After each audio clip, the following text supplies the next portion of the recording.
But let's just look at what's on ground right now in Mali, because it looks like it's spinning over here.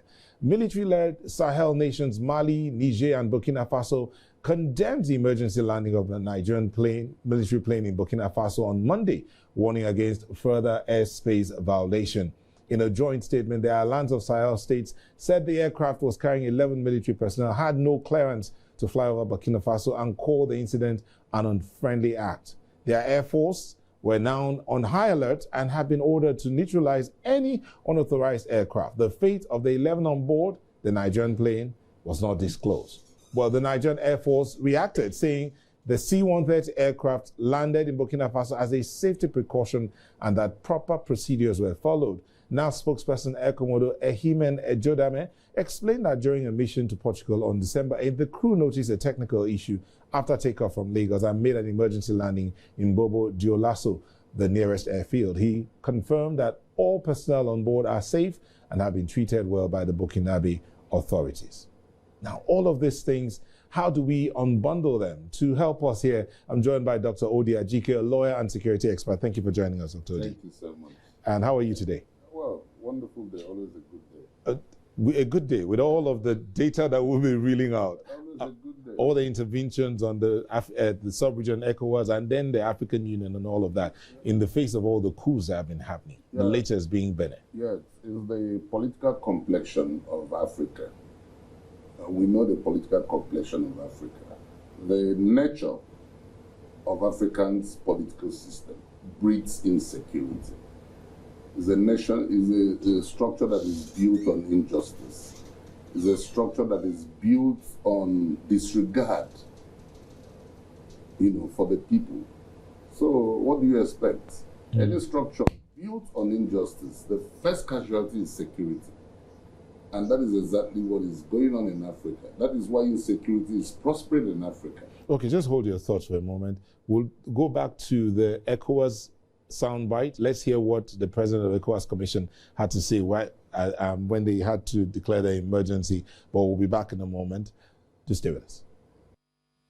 Qu'un aéronef appartenant à l'armée de l'air de la République fédérale du Nigeria, de type C-130, a été contraint de se poser ce jour 8 décembre 2025 à Bobo-Dioulasso, au Burkina Faso, à la suite d'une situation d'urgence en vol, alors qu'il évoluait dans l'espace aérien burkinabé. L'avion militaire avait à son bord 2 membres d'équipage et 9 passagers, tous militaires.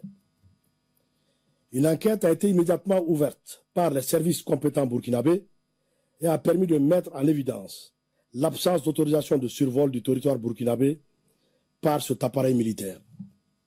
À cet égard, et sur instruction des chefs d'État, les défenses aériennes et anti-aériennes de l'espace confédéral mises en alerte maximale, conformément à la déclaration du Collège des chefs d'État, en date du 22 décembre 2024, ont été autorisés à neutraliser tout aéronef qui violerait l'espace confédéral.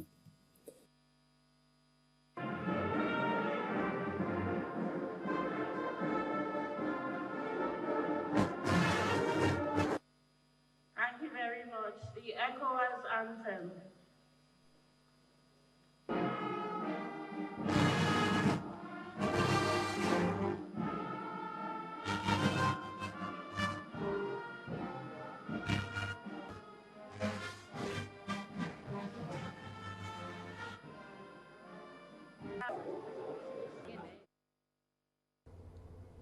Thank you. That was a soundbite from the Sahel Alliance. I'm talking about the plane that landed in Nigeria. According to them, the Burkinabé authorities are insisting that they did not give permission to Nigeria to land or fly over Burkina Faso. But back here, you were talking about the nature of Africa's democracy. Yeah. But before democracy came into Africa, there was governance. So what changed? Okay, governance is all-encompassing. Before democracy emerged in Africa, the structure, the nature of the African states is a structure that is built on injustice. That is why, as I said, insecurity prospers in Africa. Now, look at the alliance of Sahel states. They are cooperating today, coming together for a common good. The ECOWAS regional system is also for a common purpose for all the states within the ECOWAS region. We have the Central African Republic. Now, look at the way leaders are foisted on the people. And remember, there are no new spaces, so people must crack spaces for themselves within existing states. There are no new land anywhere. So it is bred by injustice. Injustice is a fundamental issue. Okay. Yes. So let's leave the coups and look at the outcome of that attempted coup in Benin Republic. Yeah. Howbeit, stability has been restored. The democracy has been restored. For now? For now. Yeah. But now, Burkina Faso has grounded Nigeria's plane. Yeah. Now, the Nigerian Air Force says they had a situation, they were not in Benin, they were going to Portugal, and discovered a technical issue and had to land at the nearest airport, which is a regular thing when you have in air travel. If you have a situation, you land at the nearest airport. Protocols, there are all manner of protocols there. But now Burkina Faso says, or the Sahel states say, there was no permission to that effect. So who do we believe now? Do we believe that the owners of that particular sovereignty where the plane landed? They are the ones who should believe. They are the ones who have told the world that they never granted permission for the transport plane to land. From Nigeria, you know, the Nigerian government is always very reactive. They are always very reactive. So the news we got first was from the Sahel states. And today we are hearing from our own government that there was a technical issue, and it's a transport plane. So Burkina Faso said there was no clearance.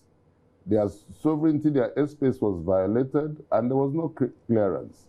So we need to do certain things. And what do we need to do? We need to do some diplomatic work to resolve the issue. Because we have service personnel who are in the aircraft. We have the aircraft which belongs to Nigeria, which is right now under their control. So we need to use diplomacy to resolve that issue. Okay, just before we let you go, let's look at this matter of security. So we have these coups happening. I mean, right now, Burkina Faso, Mali,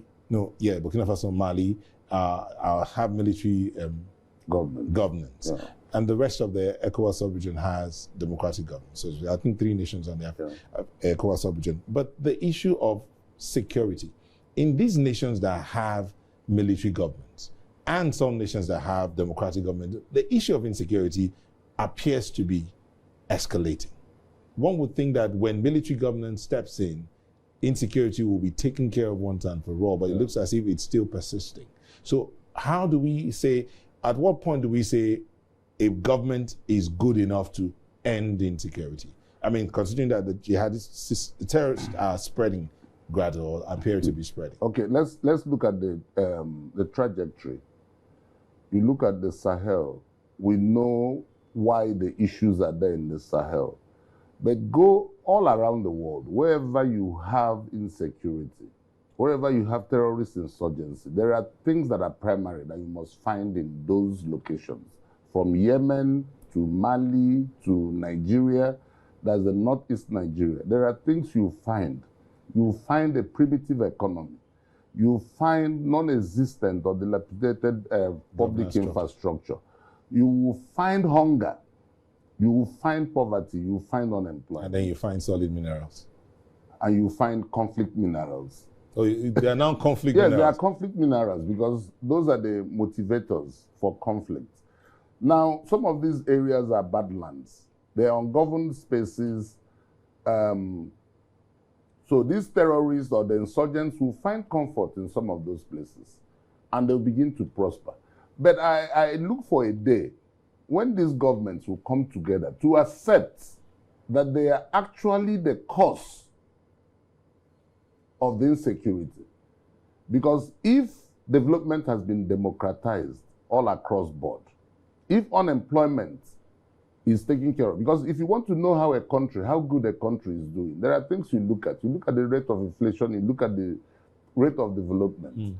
Okay? You look at the rate of unemployment or employment. Dr. Ody, we have to go. We will definitely look to bring you back. You will find out that across all Africa, insecurity is prospering because these particular factors are present. Thank you and so they are much. abiding. Thank you, Dr. Ody Ajike is a lawyer and a security expert. Thank you for joining us for this conversation. Thank you so much. We look forward to bringing you back into our studios again. That would be wonderful. Thank you so much. Thank you.